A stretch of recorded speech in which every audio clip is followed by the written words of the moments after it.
In today's video, I'm going to show you several ways to use something I can guarantee, pinky swear, that you guys all have.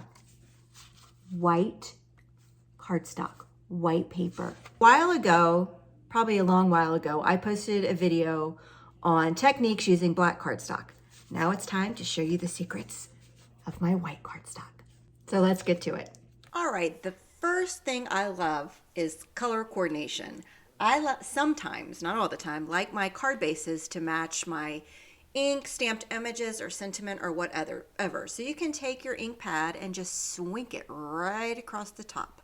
I have an entire swinking video linked in the description below for you, but swinking is a word vomit I came up with. I was trying to say ink swiping, inking, get it? Swinking.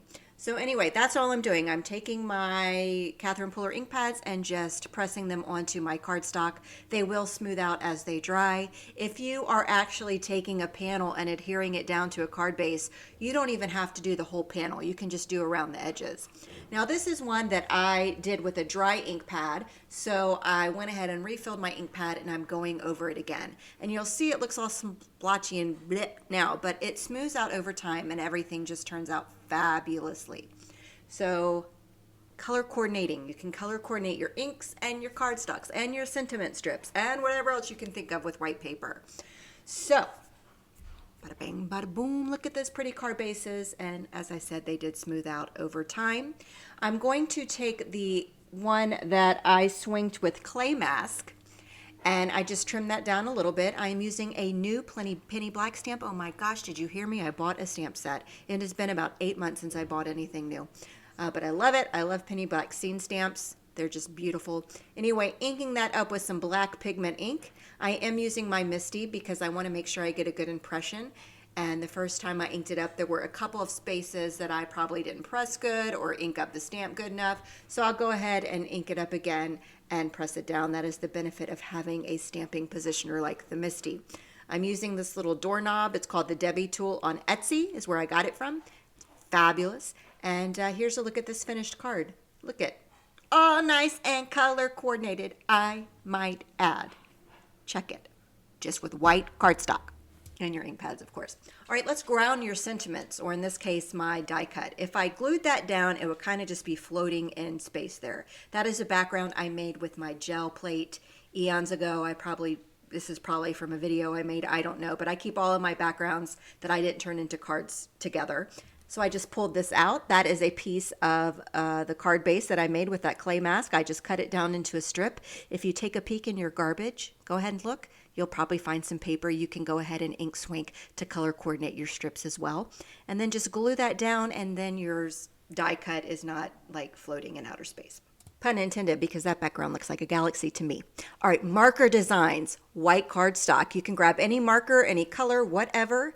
Ruler to do straight lines, circles, dots, squiggles, just doodles, whatever. And you can create some really fun backgrounds just with a marker and some white cardstock. Here I am just going in with lines in all directions. They're not measured out. They're not evenly spaced. I even make mistakes and I just go over them, whatever. Think of all the fun you can have with a marker and your white cardstock. And if you have colored markers, go for it. That'll look cool too. For this card, I just took some sentiment images and whatever out of my magic mug and bada bang, bada boom. Ah, shading and shadowing. I forgot the ing on that title. My bad. This is the second penny black stamp I got in my order. I ordered 2 stamps. They're both from penny black and I dig it. All right, white cardstock is key for this because I'm going to use 2 color green inks and then I'm actually going to go in with the blue unexpectedly. And I'm going to create some shading or shadowing, if you will. It really pops because it's white cardstock and a darker ink. So I am using my Misty stamping tool because I am going to be doing lots and lots of repeat stamping over and over again. Sometimes with different color ink pads, sometimes the same. If I mess up, as long as I don't move my paper or my stamp, I can do this very easily. So now I'm going in with a deeper shade of green. All the inks I'm using are Catherine Puller inks. And I'll go in with a deeper shade there. Now sometimes I don't want any harsh lines, so I'll take a little blending tool and just kind of squiggle over that. Just squiggle over that and that'll remove any lines. Then I'll go ahead and press that down. I'm using that same door knob tool, and now I've got some shading there. You can actually see some of the dark green and the light green, which I think is so cool. This technique is so much easier to do if you have some kind of stamping positioner. This is a dark blue ink, and I'm going to go in and ink up certain portions of that stamp as well. So I've got 3 colors on here total, and I've got some beautiful shading, some beautiful shadowing with 3 color inks and 1 stamp. And it all looks great because I'm using white cardstock as my base. So check out the definition that you really get from all the different shadings of those 3 inks. And here's a look at this card. See that little purple strip? That's from the swinking we did at the beginning of the video. How about that?